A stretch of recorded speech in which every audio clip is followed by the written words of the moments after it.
پیارے ویورز السلام علیکم۔ ہماری چینل کو لازمی سبسکرائب کرنا تاکہ ہماری ہر آنے والی ویڈیو آپ تک ٹائم سے پہنچ سکے۔ آج میری کہانی کا ٹاپک ہے خاموش دلہن۔ قسط نمبر 2۔ صبح ہوتے ہی پوری حویلی میں بے چینی پھیل گئی۔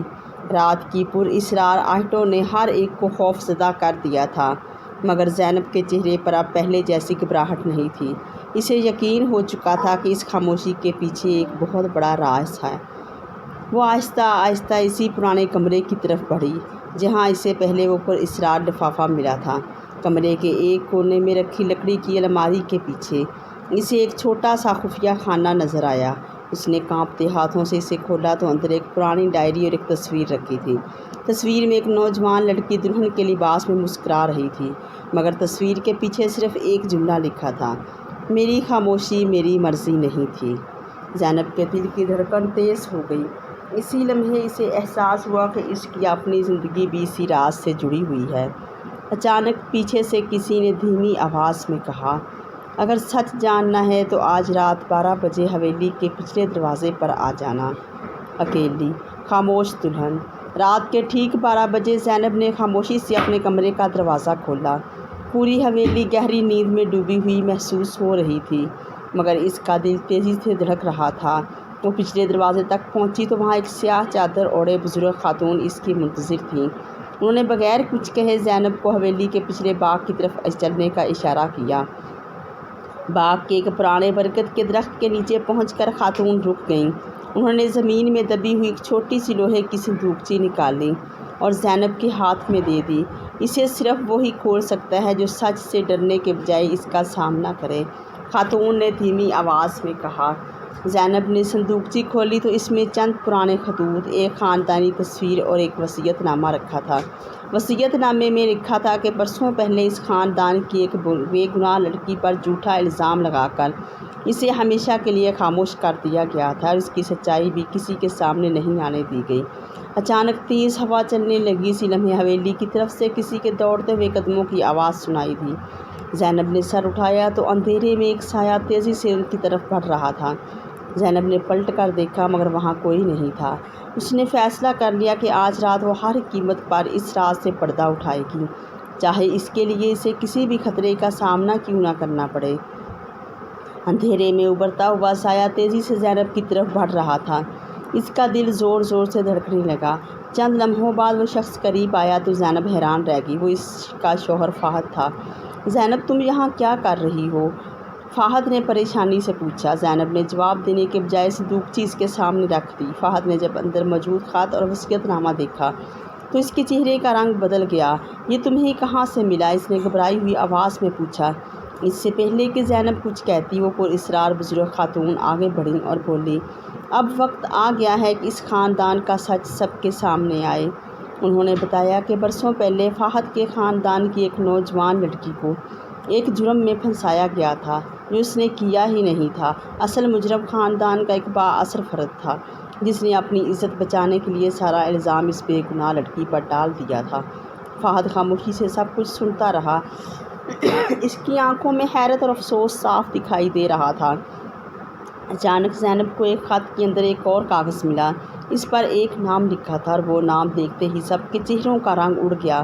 وہ نام اسی شخص کا تھا جو آج بھی اس حویلی میں رہتا تھا۔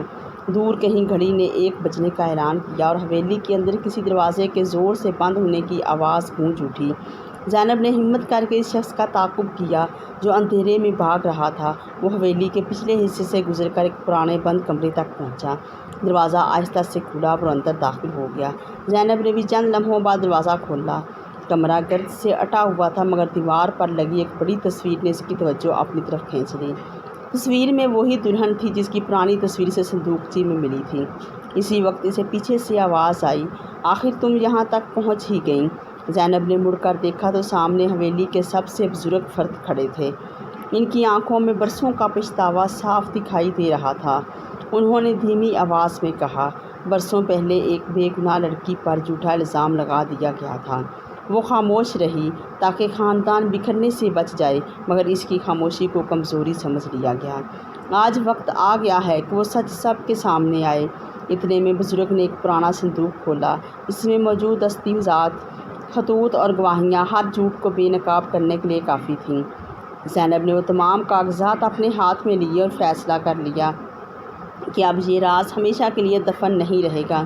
لیکن جیسے ہی وہ کمرے سے باہر نکلی، حویلی کی ساری بتیاں ایک ساتھ بجھ گئیں۔ حویلی کی تمام بتیاں ایک ہی لمحے میں بجھ گئیں۔ ہر طرف گھپ اندھیرا چھا گیا۔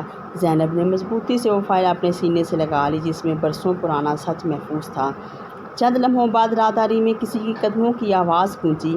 زینب نے ہمت کر کے موبائل کی ٹارچ جلائی تو سامنے فہد کھڑا تھا۔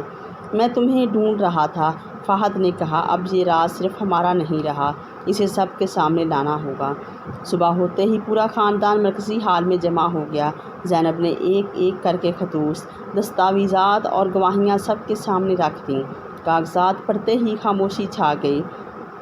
حویلی کے بزرگ نے کانپتی ہوئی آواز میں اعتراف کیا کہ برسوں پہلے ایک بے گناہ دلہن پر الزام لگا کر اسے خاموش رہنے پر مجبور کیا گیا تھا تاکہ خاندان کی عزت بچی رہے، مگر اس فیصلے نے ایک معصوم زندگی تباہ کر دی۔ یہ سنتے ہی سب کی نظریں جھک گئیں۔ فہد آگے بڑھا اور بولا، آج کے بعد اس گھر میں کسی کی آواز کو نہیں دبایا جائے گا، سچ ہی ہماری عزت ہوگا۔ زینب کی آنکھوں میں آنسو تھے، مگر اس بار وہ کمزوری کے نہیں بلکہ انصاف کی جیت کے تھے۔ اسی لمحے دروازے پر دستک ہوئی۔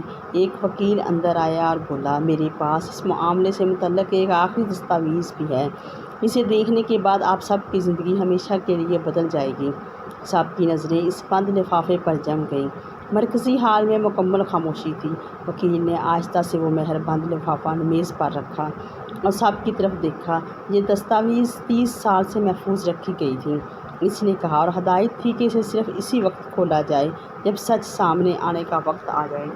لفافہ کھولا گیا تو اندر ایک پرانا خاطر کا قانونی بیان موجود تھا۔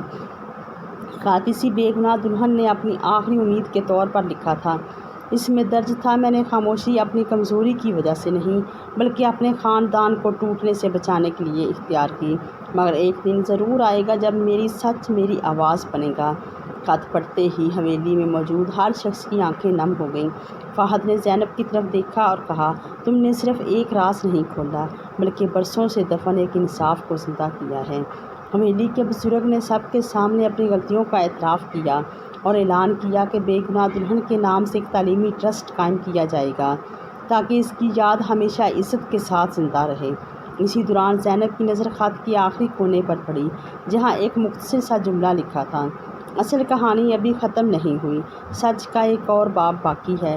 زینب نے حیرت سے وہ تحریر پڑھی کیونکہ اس کے نیچے ایک ایسے شخص کے دستخط تھے جسے سب برسوں پہلے وفات یافتہ سمجھ چکے تھے۔